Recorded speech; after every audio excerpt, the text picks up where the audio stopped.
America's Housekeeping Guide. This is the book.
Hello friends. If you are new to my channel and you do not know, I have ADHD, and so my biggest struggle as a neurodivergent mom, which I didn't know that I was neurodivergent until 2020, a little after 2020 hit. And my biggest struggle my whole life had always been like, I don't know how to keep house. I don't know how to do this. I don't know how people both pursue their interests, which I've always thought was very important as a mom, to pursue my own interest, and also keep house. Like, how do people do this? And it really helped to discover that I'm neurodivergent and that my brain and the way that I clean has to be adjusted for that. It has to be adjusted to circumvent overstimulation, mental overwhelm, mental freeze, task avoidance, demand avoidance.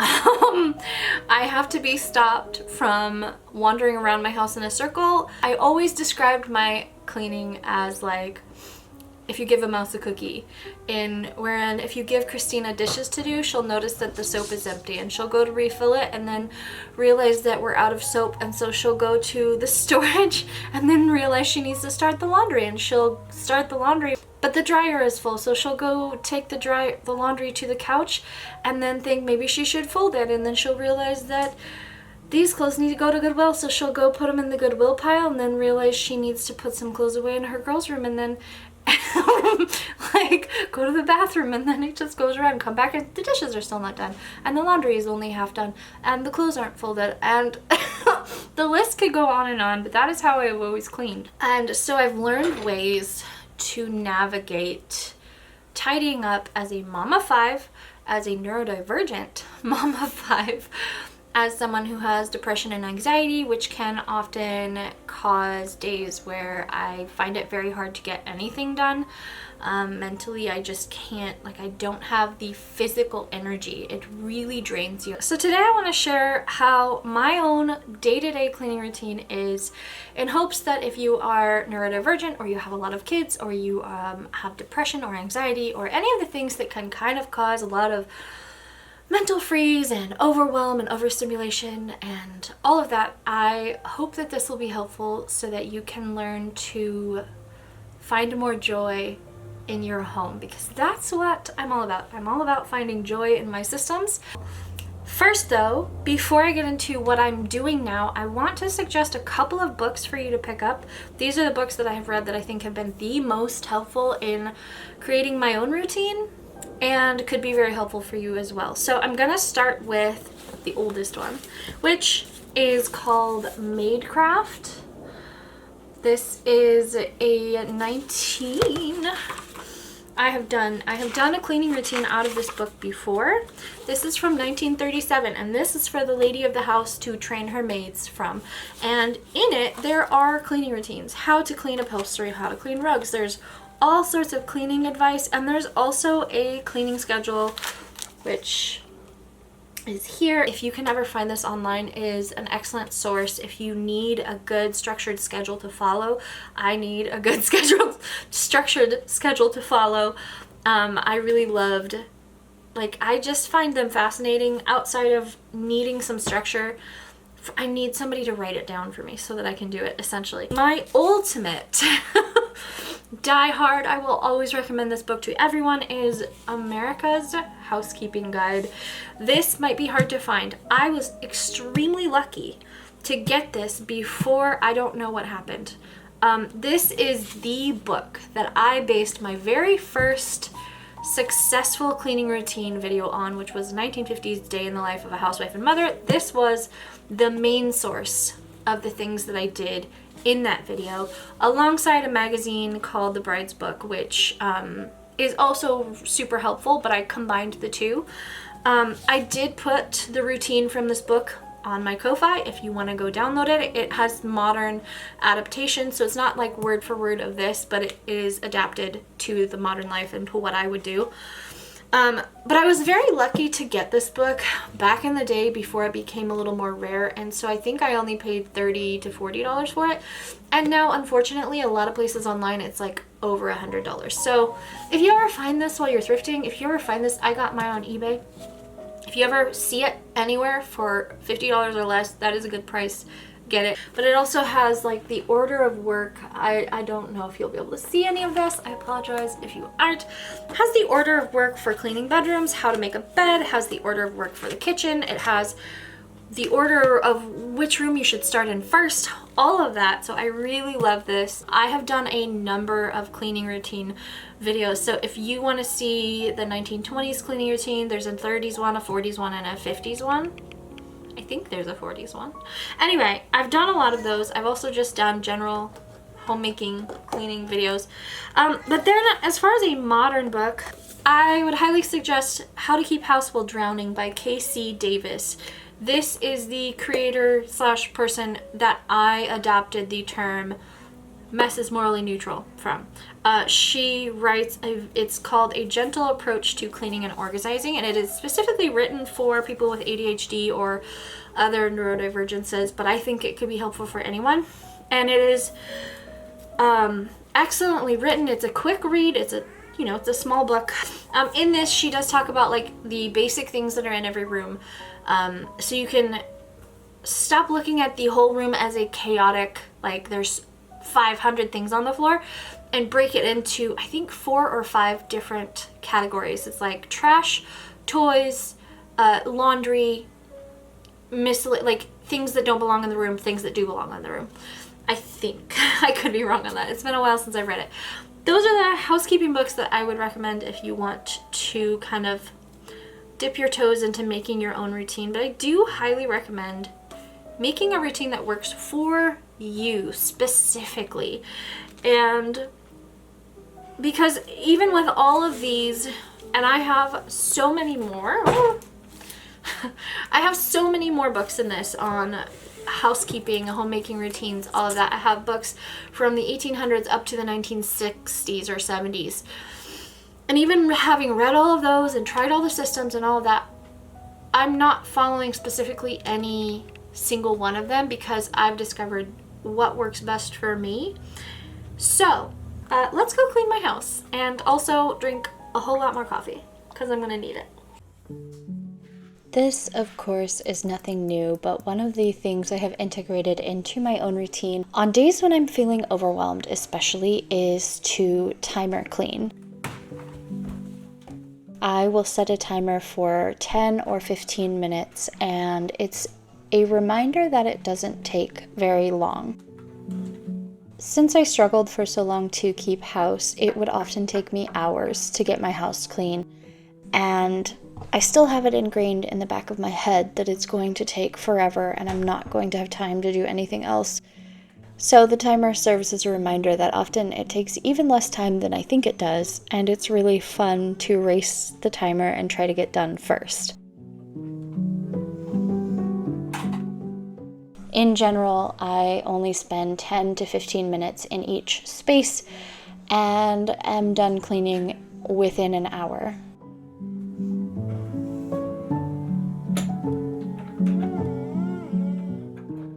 I also start in a specific way, first attacking the living room because it is the easiest room to tidy up the quickest.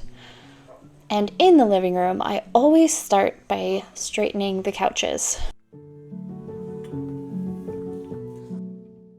I find that choosing a task which has big visual impact while having low energy needs really helps to motivate me to continue on.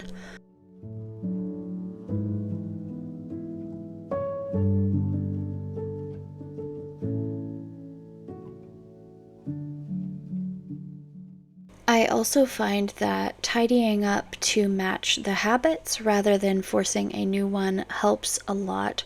So instead of storing the majority of the blankets we use to be cozy in the evenings, I just lay them out on the couch so they are readily available and much easier to put away.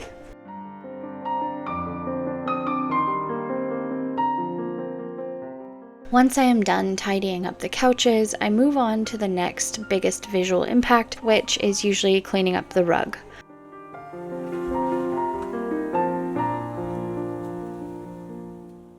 If something does not belong in the room, it goes onto the coffee table or into a bin.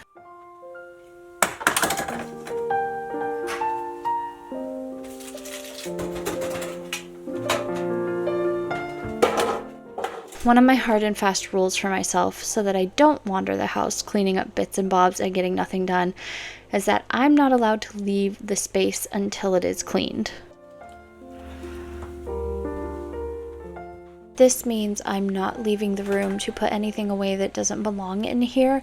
Instead, I put everything on the coffee table or in a bin if I've remembered to bring one. And I also try to bring myself a little trash bag to pick up anything that hasn't been thrown away in our garbage can. I also store the vacuum closest to the living room because that is where we need to vacuum the most.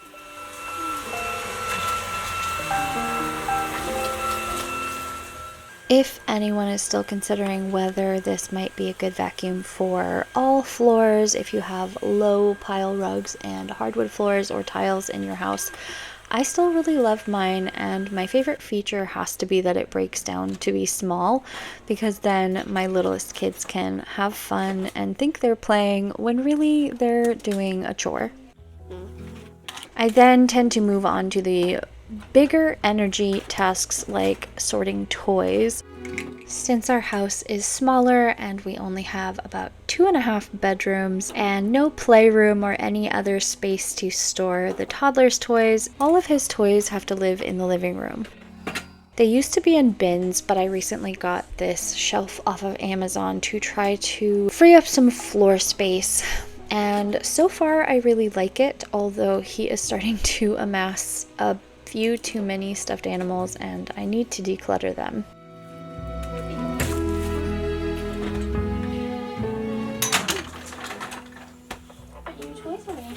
You want to help Mama? Can you help Mama clean up? He really likes it because he can easily access his toys, and I really like it because it's a much tidier way to store things.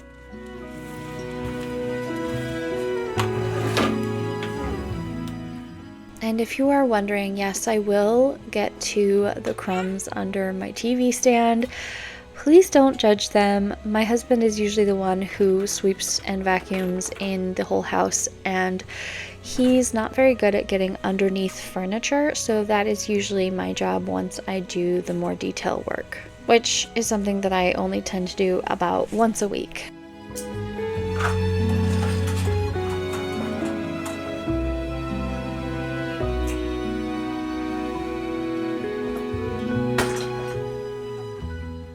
So now that I have gotten the majority of the big spaces done, I take out everything that does not belong in the room and then go ahead and tidy up the mantle if it needs it.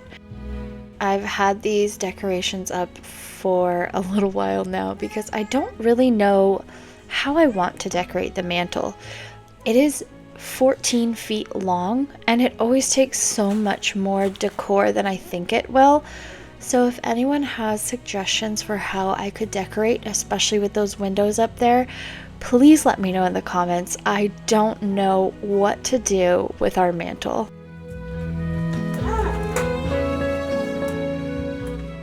And saving the worst for last, of course, I clean under the TV stand. This is a weekly job rather than a daily one, and I hate doing it, but it needs to be done. I also really need to get some storage bins for my son's gaming equipment. It is a mess.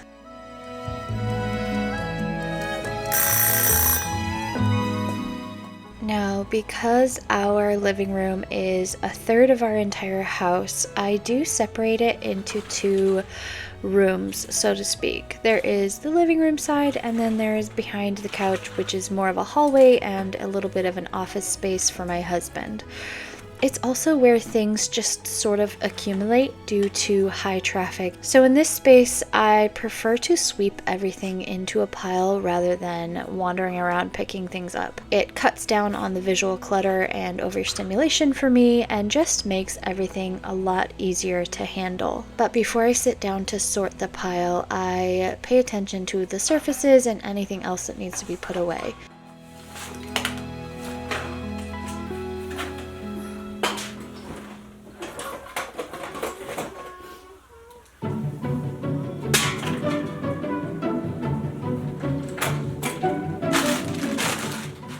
I considered showing you this sorting in live time, but I don't know that anyone wanted to watch 6 minutes and 43 seconds of me sorting a pile. However, I do find this to be the easiest way to get larger messes cleaned up quickly. Like I said, it only took just over 6 minutes, and a lot of the dirt you're seeing is from underneath the TV stand, which is kind of horrifying, but our floors are not generally that dirty. Toy cluttered, yes. Dirty, no. Anyway, I sort the pile by room that things belong in. So I have two bins, one for my girls' toys and one for my son's toys, as well as a pile of shoes, as you can see, and then various other things that belong in the kitchen or in the dining room. I also had a garbage bag off screen for all of the trash and the dirt. My kids will be responsible for sorting their bins, which I will combine into the bins I already had for them.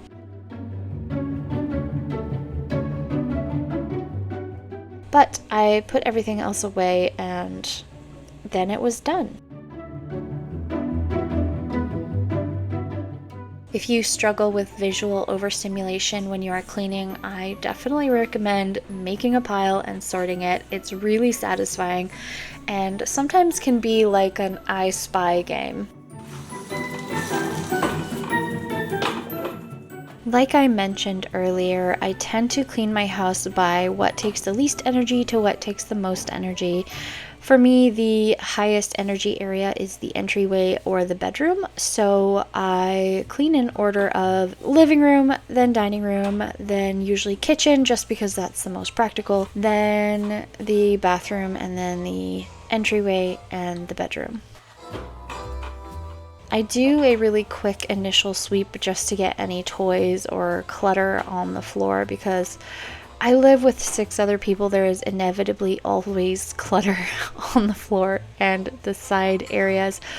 But in general, I really prefer to quickly tidy up the buffet and the table because, again, we're talking about the biggest visual impact for the least amount of energy, and usually clearing off the random items on the table and changing out the tablecloth instantly brightens the room.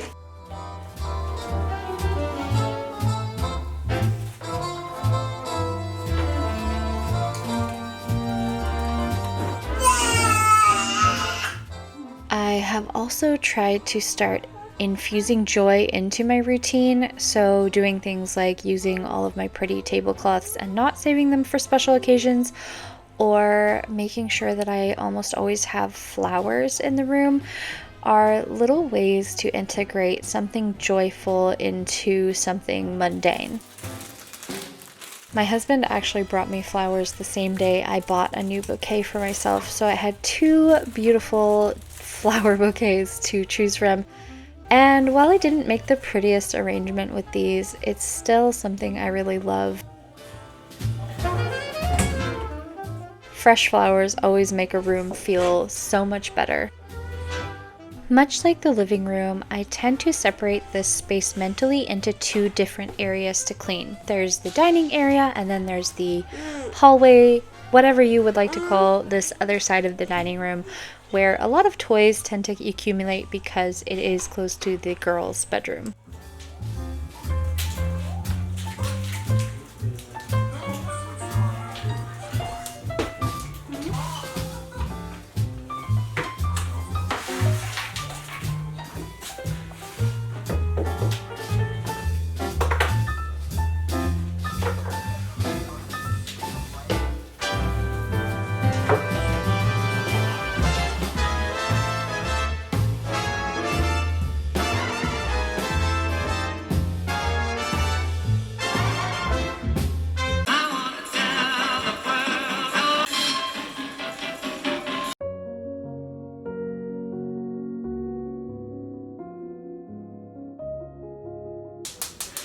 Okay, let's talk for a moment about doom boxes or doom bins or doom piles or, excuse me. If you are not neurodivergent and or internet savvy, you may not have heard of this. It is essentially, it stands for didn't organize, only moved. And I tend to do this. I tend to pile things, and I have learned over the years to corral my piles into bins. So you will have just seen that I have 4 of these on the dining room floor because I've been allocating things to bins. And I actually did kind of organize these, but now I need to actually go through them. I, in general, have like general house stuff. This kind of belongs to all over the house. This is the stuff that I'm getting rid of, Goodwill stuff. I have my girls' room, and then I have unsorted. And so what and this is the boys' stuff. So what I need to do is essentially sort this one, make sure that this is still only Goodwill stuff because my kids and my cats do like to put things in my doom boxes. And then a lot of people asked, why aren't your kids helping you? Why don't your kids, do your kids do chores? Does your husband help out? Whatever. The answer is yes, but generally when I'm filming, my kids are at school.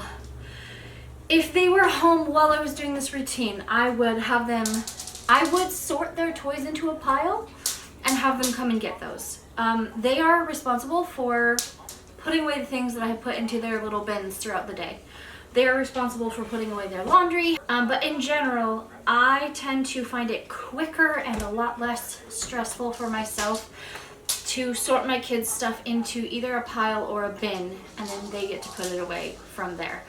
So that is why if you do see kids in the background, they're not generally helping. I also try not to film them a lot because it is the internet and the internet can be wild.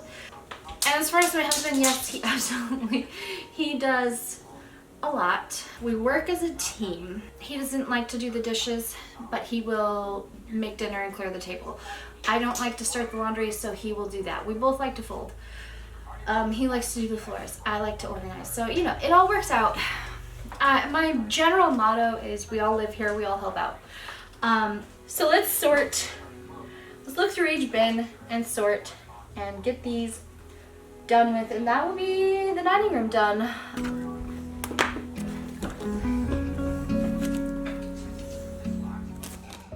And for anyone wanting to argue that my kids should just always be putting away their toys all of the time and I should never have bins for them to put away, nobody's perfect. Nobody's perfect, and I'm working very hard to teach my kids how to tidy up without shame. And also I want them to be allowed to play in the house and not feel like they just have to constantly keep things clean. I don't mind toy clutter. I don't mind if they leave things here and there, as long as we are working to tidy it up at some point throughout the day.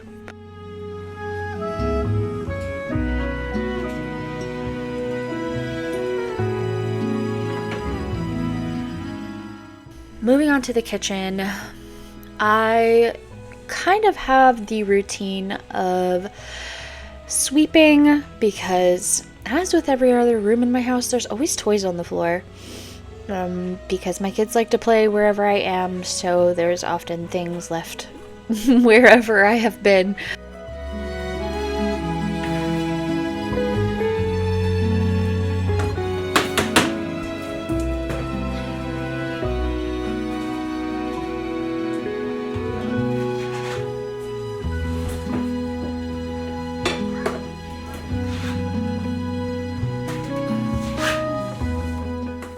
What I will usually do is clean up the countertop and stove.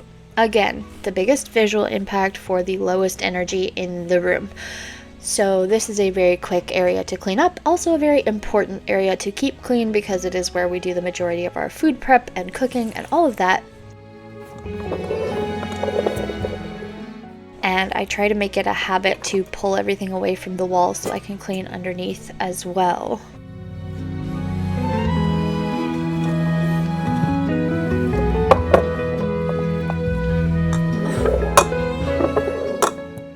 Then, of course, I get started on the dishes, and I almost always just leave my dishes out to air dry. I don't tend to hand dry them, so there's always going to be dishes to put away before I get started on the next load of washing.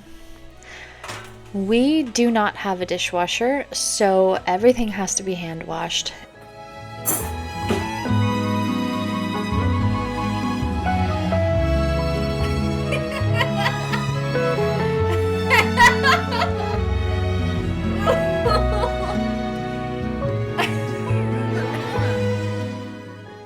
And now I have to address the most controversial thing I've ever done in my videos, which is running my water to wash my dishes. A lot of people ask about this or reprimand me for washing my dishes like this or lecture me about, I don't know, the cost of running water or drought or what have you.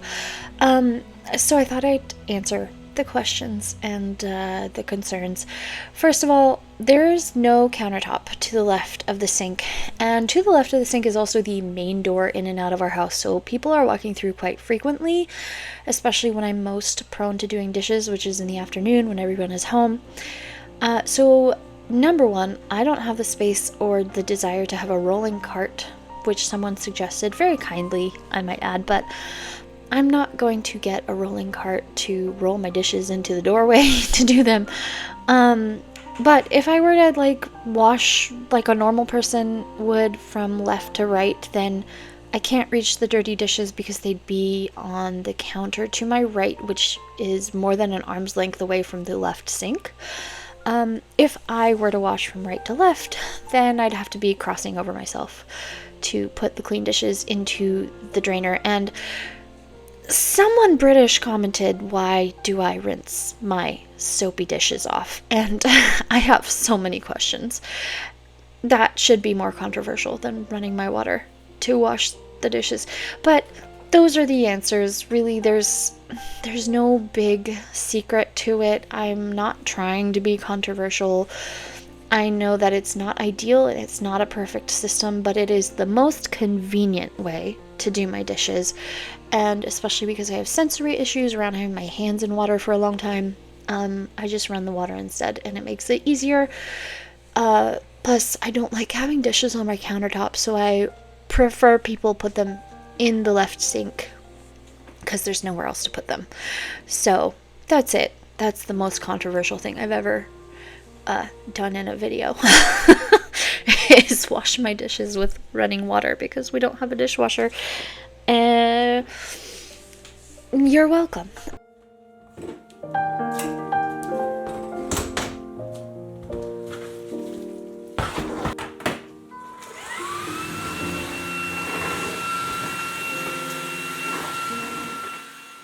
Anyway, so moving on, I will then sweep my floors once my countertops are clean and everything else has been done. But I do leave the kitchen table for last. And I did mop on this day, although I have to admit I don't mop every day, and underneath my garbage can was absolutely atrocious. But it was also a good example of how well this mop works. There were some really sticky spots that were a little harder to get off, but I love this mop. I don't know what it is about the mop. My husband prefers the Swiffer, so we have both. I prefer the steam mop. It just takes water. I did put in some Mrs. Meyer's cleaning solution just to make it smell good. I don't know if that worked, but I really love the steam mop. It's one of my favorite household gadgets, and I don't know if it's because it feels like it's cleaning so much better because it's steam, or what. It's just very satisfying to use, and especially because these floors show everything. It is the one fatal flaw of the black and white floors. It shows all the dirt, and we live in the country. So I should probably mop every day. I don't know. Do people mop every day? I don't mop every day. I probably should. Anyhow, let me know in the comments if I'm a terrible person for not mopping. I'm sure someone will. Not really, actually. Y'all are perfect. But the last area that I clean is the kitchen table because it holds all the things that don't go in the kitchen. And with that, the kitchen is done.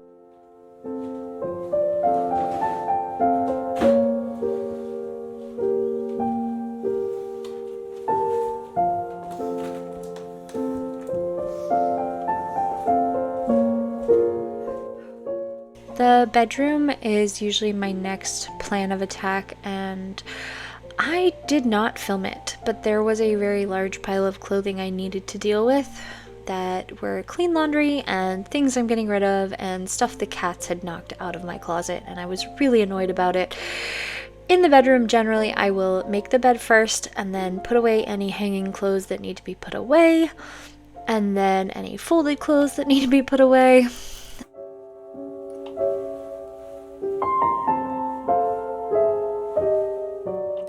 I have a few new things. If you would like to see what I do with these dresses that I got from the Vintage Conservatory, the Vintage Fashion Conservatory, go follow me over on Instagram. But I will deal with clothes, and then I will move on to tidying up the dresser. The dresser, as you can see, is the drop space for me, and if I'm being very honest, it looks like this almost every day. It is just the place where I put my coffee mug when I'm done using it, and my kids come and put stuff in there, my husband puts stuff on there. It's right next to the door, so it's a very convenient drop space, but it definitely needs to be tidied daily.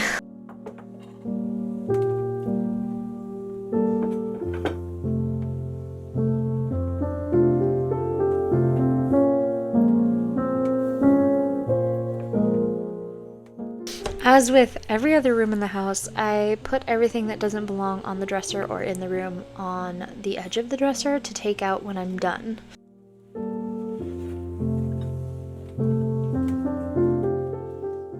Once I have tidied the dresser and also my side table, I then get to go over to my vanity, which is a new piece that you may not have really gotten acquainted with yet. I found this vanity at the thrift store for $60. It is a 1930s vanity, and if you know, you know how giddy I was because it had the original chair and the mirror. It's so beautiful. It does have some damage on the top, so I decided to use this tray to organize my things and also hide the damage, and I think it ended up looking so beautiful.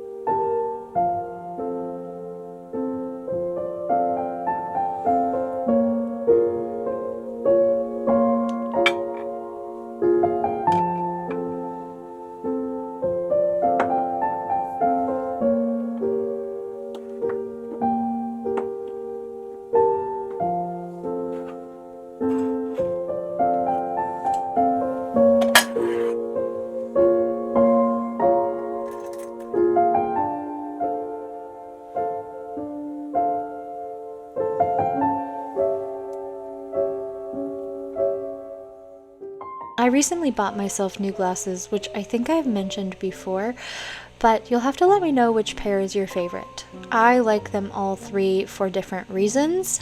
They all give very different vibes, and I no longer feel weird wearing my glasses on screen like I used to. So let me know down below which one's your favorite, just for fun.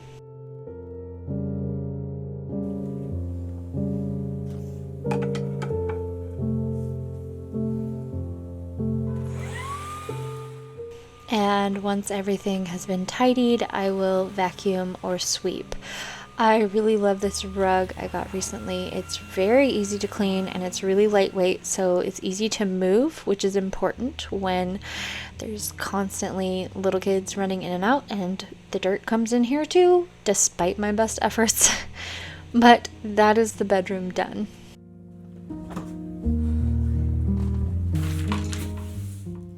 And lastly, my least favorite room to tidy, which is the entryway. This originally was the back of the house, and it is also the laundry room, and it is where we keep our recycling. It's where our big Goodwill pile sits. It's not my favorite space. I cannot wait until we figure out how to reconfigure this space to just feel nicer. This is now the main entrance to our house, and I don't love it. I see so many things that need fixing, and we have slowly been trying to just do what we can in here, but it's functional, so it's pretty low on the list of things to attack at the moment. In here, I focus on cleaning up the floors because these are the floors that are the dirtiest, because it's the entryway. I put away the shoes because I don't know, kids just kick them off. And I keep a basket near the door just to kind of put anything that I don't particularly want to organize or that doesn't really have a place, like gloves and little bits and bobs. And then I hang up the coats and make sure that the floor is very well swept, because any dirt that's in this rug or on this floor will track through the entire house.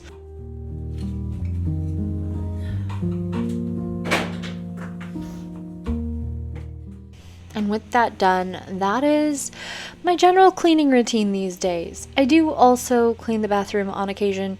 I just didn't want to film in there because it's in need of an update and it's not very pretty at the moment. I hope this was helpful to you if you struggle with figuring out where to start or figuring out ways to make homemaking and cleaning a little less overwhelming.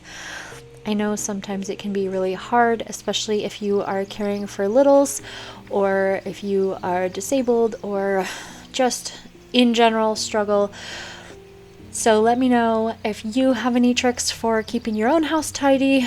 And as always, I hope that wherever you are feeling safe and loved. And I will see you in my next video. Bye!